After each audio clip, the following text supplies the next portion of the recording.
Hi friends, ఈ మధ్య వర్షాలు బాగా పడి అందరికీ జలుబు దగ్గు వస్తున్నాయి కదా. ఇలా ఉలవచారు చేసుకొని తినండి, కొంచెం రిలీఫ్గా ఉంటుంది. ఈ ఉలవచారు చేసుకోవడానికి ముందుగా ఉలవలైతే వేయించుకొని ఉడకపెట్టుకోవాలి. అందులో కొంచెం వెల్లుల్లి, కొన్ని మిరియాలు కూడా వేసుకోవాలి.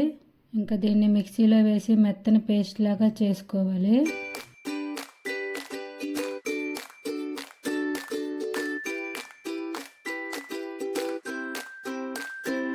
మనం తయారు చేసుకున్న పేస్ట్ని చింతపండు రసంలో వేసి మనకి ఎంత వాటర్ కావాలో అంత వేసుకొని బాగా కలుపుకోవాలి.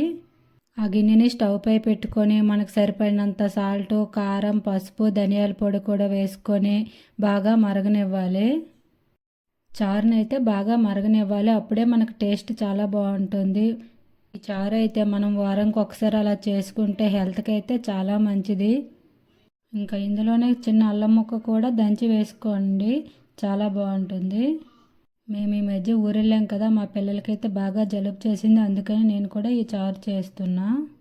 చారు మరిగిపోయింది కాబట్టి దీనికైతే పోపు వేసుకోవాలి. దీనికోసం ముందుగా చిన్న ప్యాన్లో ఆయిల్ వేసుకొని అందులో తాలింపు గింజలు వేసుకొని తర్వాత కొంచెం ఎండుమిర్చి కూడా వేసుకొని బాగా వేగనివ్వాలి. తర్వాత అందులోనే కొంచెం వెల్లుల్లి, ఉల్లిపాయ కూడా వేసుకొని బాగా వేగనివ్వాలి. ఈ తాలింపునైతే బాగా వేగనివ్వండి. ఇందులో కొంచెం కరివేపాకు కూడా వేసుకోండి, బాగుంటుంది. నా దగ్గర లేదు అందుకనే వేయలేదు. పోనీ బయటికి వెళ్ళి తీసుకొద్దామంటే వర్షం పడుతుంది, ఇంకా ఏమీ చేయలేక కరివేపాకు లేకుండానే తాలింపు అయితే వేసేస్తున్నా. బాగా వేగిన తర్వాత ఇందులో కొంచెం ఇంగువ కూడా వేసుకోండి, స్మెల్ బాగుంటుంది. మన తాలింపు అయితే రెడీ అయిపోయింది. దీన్ని మరుగుతున్న రసంలో వేసి ఒకసారి బాగా కలుపుకోండి, అంతే మన ఉలవచారు అయితే రెడీ అయిపోతుంది. మీరు కూడా ఒకసారి ఈ విధంగా ట్రై చేయండి, టేస్ట్ అయితే మాత్రం చాలా బాగుంటుంది. మీరే చెప్తారు టేస్ట్ ఎలా ఉందో తర్వాత.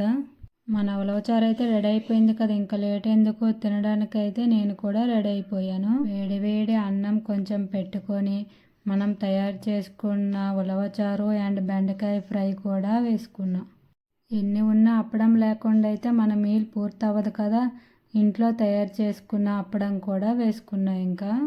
ఇంకా ఈరోజు స్పెషల్స్ అయితే ఇవే. Boy friends.